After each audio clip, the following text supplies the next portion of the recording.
네, 윤 전 대통령에 대한 구속영장 실질 심사는 어제 오후 2시 22분부터 시작돼 밤 9시를 넘겨서 마무리됐습니다. 구속 여부를 놓고 치열한 공방이 벌어진 걸로 보이는데요.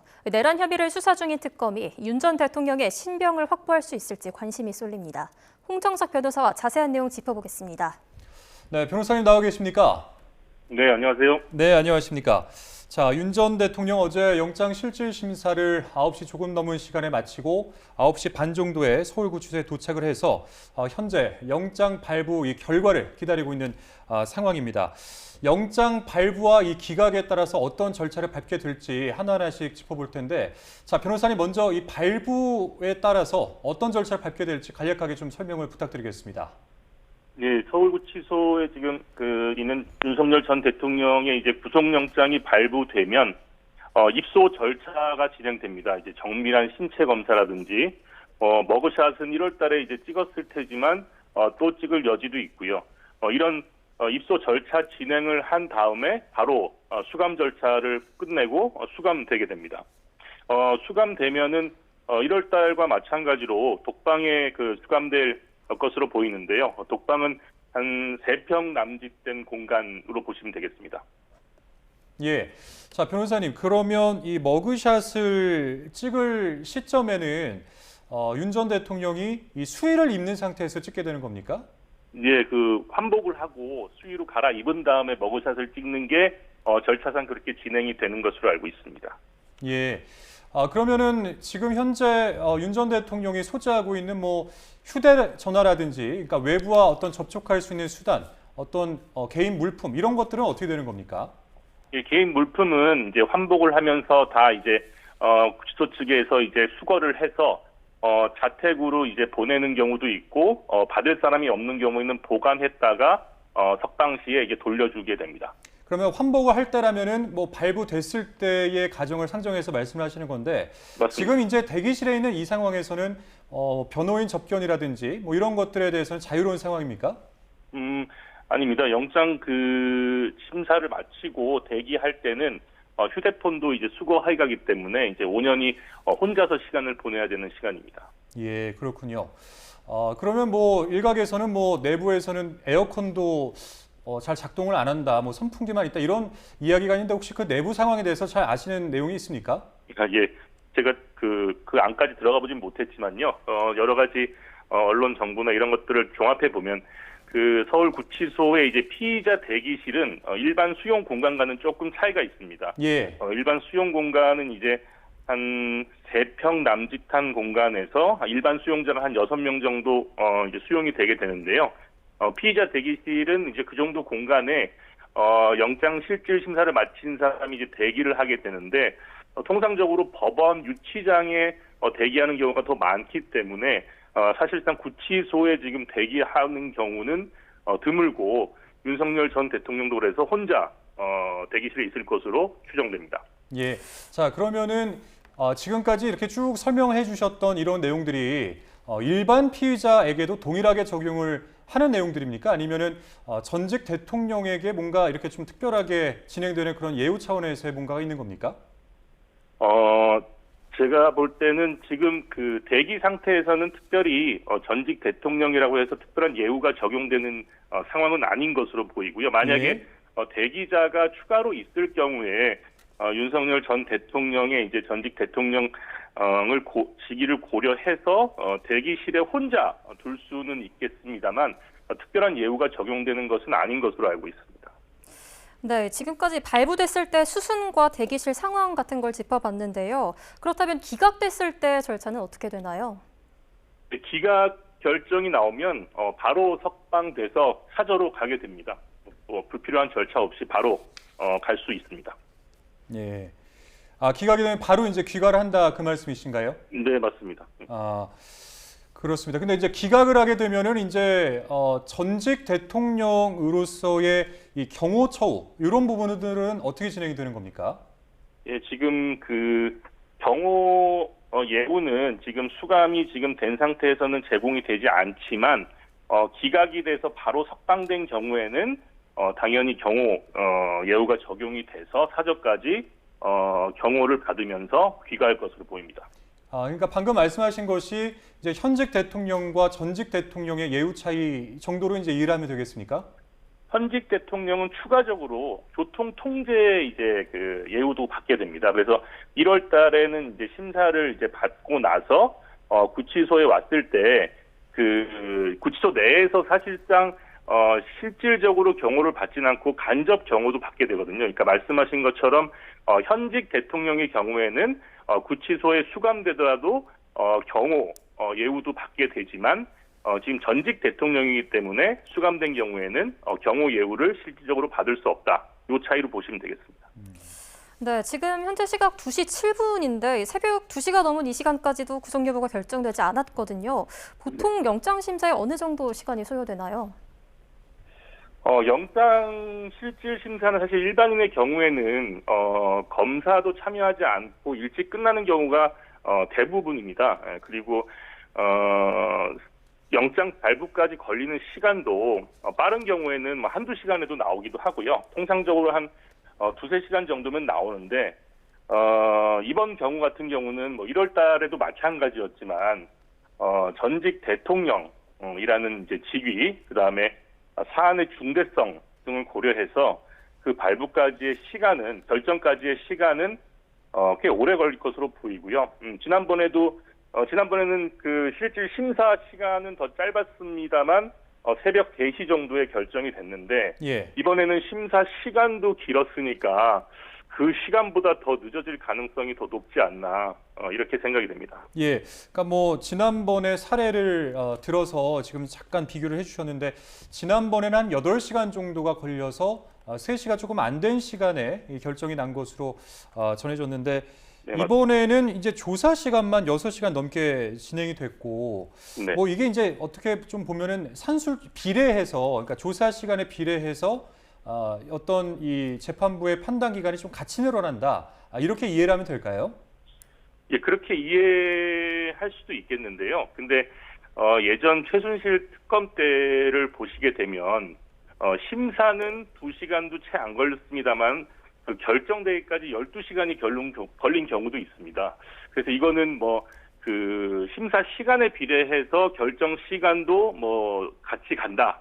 이렇게 단정적으로 말씀드리기는 어려울 것 같습니다. 예, 그렇군요. 뭐 그러면 앞서 말씀하신 대로 짧게는 1시간 그리고 통상적으로 뭐 2시간, 3시간 걸리기도 하는 이 재판부의 영장 발부 결과 이게 지금 이제 계속 진행이 되고 있는 그런 상황인 건데 6시간 넘게 신문이 이어졌다라는 이 자체만 보더라도 오늘 굉장히 이제 특검 측과 윤 전 그 대통령 측의 어떤 대립이 굉장히 팽팽했다. 이렇게 이해를 하면 될까요? 네, 말씀하신 것처럼 이번 구속영장 이제 청구와 실질 심사는 특검 측한테는 이제 빠른 구속영장 청구, 신속한 청구라는 이제 인식들이 많지 않습니까? 예. 그런 이제 법조계의 반응이 많은데 특검으로서는 승부수를 던진 것이기 때문에 이 첫 번째 승부수가 실패할 경우에 파장이 클 수 있기 때문에 특검 측은 이런 부분에서 사활을 걸고 오늘 그 변론에 임했을 테고요. 윤석열 전 대통령 측도 지금 내란 우두머리 사건이 재판 중이지 않습니까? 그 재판에 사실상 형량이 무기징역 아니면 사형밖에 없기 때문에 그 부분에 대한 우려까지 겹쳐서 사실상 오늘 실질적으로 방어를 잘 못해서 구속영장이 발부될 경우에는 굉장히 곤란한 상황이 벌어질 수 있기 때문에 이런 예. 부분들을 감안해서 타력을 다해서 아마 임했을 거다 이렇게 보시면 될 것 같아서 이 부분 이렇게 이런 상황들을 감안했을 때 양측에서 엄청난 법리적 공방이 이루어졌을 것으로 보입니다. 네, 말씀하신 것처럼 양측 다 정말 승부수를 걸고 주장이 팽팽하게 대립을 하는 것 같은데요. 이 특검은 특히 178페이지의 분량과 검사 10명을 투입했다고 합니다. 이 특검에서 어떤 점을 강조했을 걸로 보십니까? 예, 특검은 뭐 여기저기 이제 나온 그 영장 내용을 보더라도 가장 두렵게해서 주장했을 부분은 증거 인멸로 보입니다. 해당 지금 범죄들이 한 5가지 사실로 나오는데 그 범죄 대부분이 사실상 증거인멸이랑 연결이 돼 있습니다. 그래서 구속의 필요성, 우리가 이제 예전 최순실 특검 때도 보면 재벌 총수나 주요 인물들의 구속 사유를 보면 증거 인멸 우려가 많습니다. 따라서 이 부분에 대해서 특검 측에서 집중했을 것으로 보이고 범죄 소명에 대해서는 내란 재판 받고 있는 그런 상황까지 종합해서 굉장히 그 죄질이 나쁘고 형이 굉장히 중하다 이런 부분에 굉장히 집중해서 심리에 임했을 것으로 보입니다. 네, 구속영장 발부에 있어서 이 증거 인멸이 굉장히 좀 중요할 것이다. 이런 취지로 말씀을 해주셨는데, 그러니까 이제 특검에서는 그런 겁니다. 이제 강의구 전 부속실장 그리고 김성훈 전 경호처 차장이 윤측 변호인이 나간 뒤에 진술이 번복했다. 이렇게 이제 주장을 하는 거거든요. 근데 네. 이런 정황인데 사실이라면 구속영장 발부에는 좀 결정적으로 영향을 미치겠죠, 아무래도. 예, 말씀하신 것처럼 앞에도 말씀드렸지만 형법 155조에 나오는 이제 증거 인멸죄 이 부분에 대해서 사실 보시면은 구속 필요성의 이제 그 증거 인멸에 대해서 좀 의미가 이해가 되실 텐데요. 지금 관련자들에 대한 진술에 영향을 미치고 있다. 이 부분이 굉장히 증거 인멸을 할 우려가 크다고 여겨지는 그런 법리적인 부분이 있기 때문에 말씀하신 것처럼 이 부분이 만약 사실이고 이 부분에 대해서 진술 증거나 아니면은 진술서상의 그런 증거들이 명백하다면 구속영장 발부에 큰 영향을 미칠 것으로 보입니다. 예. 자, 그러면 이 구속영장을 발부하게 되는 판단 기준은 어떤 것들이 있습니까? 구속의 필요성 판단 기준은 일단 사안의 중대성. 그러니까 사안이 이 사안은 중대할 수밖에 없겠죠. 아시겠지만 이제 내란 우두머리죄로 이제 재판도 받고 있는 사안에 이제 부속되는 이제 범죄들이기 때문에 당연히 사안의 중대성은 인정이 될 테고, 그다음에 이제 범죄 소명 정도, 아까 말씀드렸지 않습니까? 범죄가 어느 정도 소명이 됐느냐 이 부분과 그다음에 증거 인멸 우려, 그리고 도주 우려, 이 정도로 보시면 좋을 것 같습니다. 예, 그런데 이제 말씀하신 것 중에 아무래도 전직 대통령이기 때문에 도주의 우려는 좀 적을 것이다. 그리고 주거지의 불분명도 불분명하지 않다. 그러니까 그 중에서 사안의 중대성 그리고 증거인멸 이 부분이 걸리는 거군요, 지금. 예, 근데 도주의 우려도 지금 특검 측에서는 그러니까 도주의 우려가 그 단어 뜻 그대로 도주만 의미하는 것이 아니고 이런 수사나 재판에 대한 인정 정도에 대해서도 도주 우려로 봅니다. 즉 무슨 말이냐 하면 지금 내란죄 재판을 받고 있는 과정에서도 윤 전 대통령 측은 지금 증거에 대한 이제 동의 여부도 아직 확실히 결정하지 못하고 있는 상태거든요. 그러니까 특검 측에서는 재판의 성실히 임하지도 않고 예. 수사의 성실히 임하지도 않는다. 이런 부분들을 이제 도주의 우려로 주장을 하고 있으니까 이 부분도 아주 해당하지 않는다고 얘기할 수는 없을 것 같습니다. 네, 이렇게 5가지 혐의점도 있고 도주 우려도 말씀을 해주셨는데 윤 전 대통령의 측의 반론도 만만치 않았을 것 같습니다. 어떤 부분이 가장 큰 쟁점이 됐을까요? 제 생각에는 그 3월 달에 구속이 취소돼서 석방된 부분에 윤 전 대통령 측이 집중하지 않았을까라는 생각이 듭니다. 우리나라 형사소송법 208조를 보시면 재구속의 제한이라는... 자, 변호사님. 네. 잠시만요. 잠시만요, 변호사님. 자, 지금 속보가 한 가지 들어와서 전해드리겠습니다. 어제 영장실질심사가 있었고 윤 전 대통령 9시가 조금 넘은 시간에 서울구치소로 이동을 해서 지금까지 영장 발부 결과를 기다리고 있는데, 자, 지금 이 결과가 나왔습니다. 서울중앙지법이 밝힌 내용인데요. 윤석열 전 대통령 구속영장 발부라는 속보가 들어왔습니다. 자, 다시 한번 전해드리겠습니다. 윤 전 대통령 내란 특검에서 영장 청구를 했고 법원 서울중앙지법에서 방금 전에 들어온 속보에 의하면 윤 전 대통령에 대한 구속영장이 발부가 됐다. 이런 속보가 들어왔습니다. 자, 이로써 윤 전 대통령 석방된 지 124일 만에 재구속이 되는 건데, 내란 특검 입장에서는 수사 착수한 지 22일 만에 윤 전 대통령의 신병을 다시 확보하게 되는 겁니다. 이렇게 되면서 내란 특검에서는 윤 전 대통령에 대한 신병을 확보함으로써 앞으로 이 내란 특검과 관련된 수사에 속도가 붙을 것으로 그렇게 보여지고 있습니다. 자, 다시 한번 전해 주시죠. 네, 다시 한번 전해드리겠습니다. 방금 전에 윤석열 전 대통령에 대한 영장 발부 여부가 결정이 됐습니다. 어제 서울중앙지법에서 한 6시간 40분 정도의 구속영장 실질 심사를 마쳤는데요. 현재까지 서울구치소에서 영장 발부 결과를 기다렸고 구속영장이 발부가 된 상황입니다. 이렇게 됨으로써 윤석열 전 대통령은 석방 124일 만에 재구속된 상황이죠. 이렇게 되면서 내란 특검팀은 수사 착수 22일 만에 윤 전 대통령의 신병을 확보했습니다. 이 수용 절차를 바로 밟게 될 것 같은데요. 더 자세한 내용은 들어오는 대로 전해드리겠습니다. 네, 자 계속해서 홍정석 변호사와 관련 내용도 한번 계속 짚어보도록 하겠습니다. 자, 변호사님 연결되어 계시죠? 네. 예, 자 9시 반 정도에 서울구치소에 도착한 윤 전 대통령 지금까지 계속해서 영장 발부 결과를 기다리고 있었는데 자 지금 시각이 2시 17분 12초를 지나고 있습니다. 그러니까 한 5시간이 조금 못 되는 시간에 영장 발부가 확정이 된 겁니다. 5시간이 조금 안 되는 이 시간에 영장 발부가 결과가 나온 건데 이 정도 시간이 걸렸다라는 것은 어떻게 평가하십니까? 생각보다 좀 그 결과가 빨리 나왔다. 이렇게 보입니다. 지난번 1월달 구속영장에 대한 실질 심사 결과 나온 시간과 그다음에 예전에 특검에서 구속영장을 청구해서 심사 결과 나왔던 시간들을 비교해 봤을 때 오늘 결과는 생각보다 좀 빠르게 나왔다. 이렇게 평가해 볼 수 있을 것 같습니다. 예.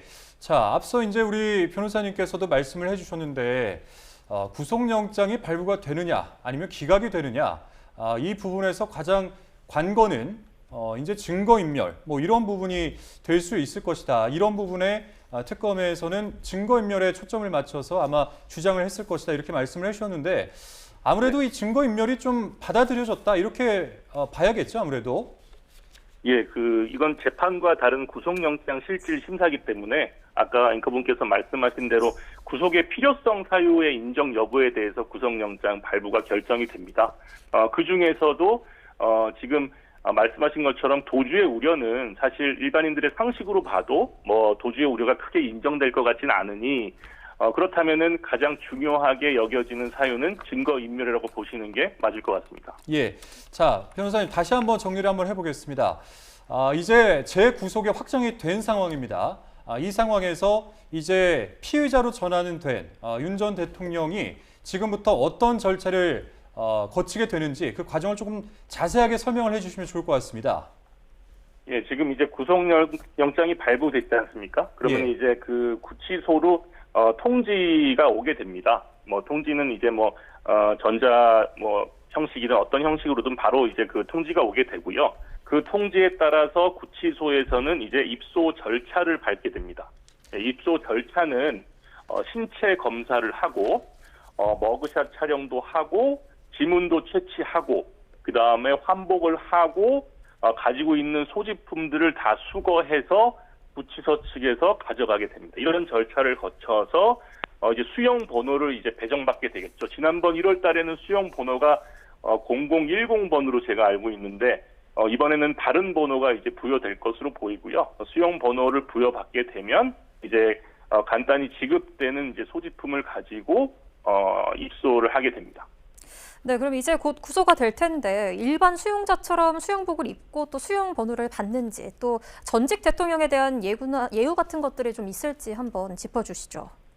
지금 구속영장이 발부된 상황이기 때문에 전직 대통령에 대한 경호 예우도 정지가 되게 됩니다. 그래서 지금 실질적으로 1월 달에는 현직 대통령 직위에서 받았던 경호 예우, 그다음에 수사를 받으러 가거나 재판을 받으러 갈 때 제공됐던 교통통제 이런 것들이 모두 정지되게 되므로 일반인 수용자와 이제 거의 동일하게 취급이 되지만 다만 예전에 전직 대통령들이 이제 구속 수감됐을 때와 동일하게 3평 남짓의 독방에 수감될 것으로 보이고 이런 부분이 약간의 일반인 수용자와 차이점이다 이렇게 보시면 좋을 것 같습니다. 예. 그러면은 어쨌든 이 구속 여부에 대해서 통지를 가장 먼저 받을 것이다 이렇게 말씀을 해주셨는데 그런 것들이 그 내용이 어떤 내용입니까? 예를 들면 변호사를 선임할 수 있는 권리 이런 것들에 대한 고지를 말씀하시는 건가요? 아니요, 이제 법원에서 구속영장이 발부됐다고 이제 구치소 측에 통지를 한다는 내용입니다. 그러니까 구속영장에 어차피 구속영장이 판결문 같지 않기 때문에 짧은 사유가 이제 기재가 돼 있을 것이고 그 부분이 이제 통지가 돼야 되지 않겠습니까? 우리는 뉴스나 이제 언론을 통해서 이제 알 수 있지만 그 공식적인 이제 절차를 통해서 통보받는 절차도 또 있을 거기 때문에 그 통보를 말씀드린 겁니다. 아, 그렇군요. 네. 예, 알겠습니다. 그러면은 변호사님 잠시 뒤에 저희가 다시 연결을 해서 추가적인 질문은 드리도록 하겠습니다. 자, 지금까지 홍장원 변호사였습니다. 오늘 말씀 고맙습니다. 감사합니다.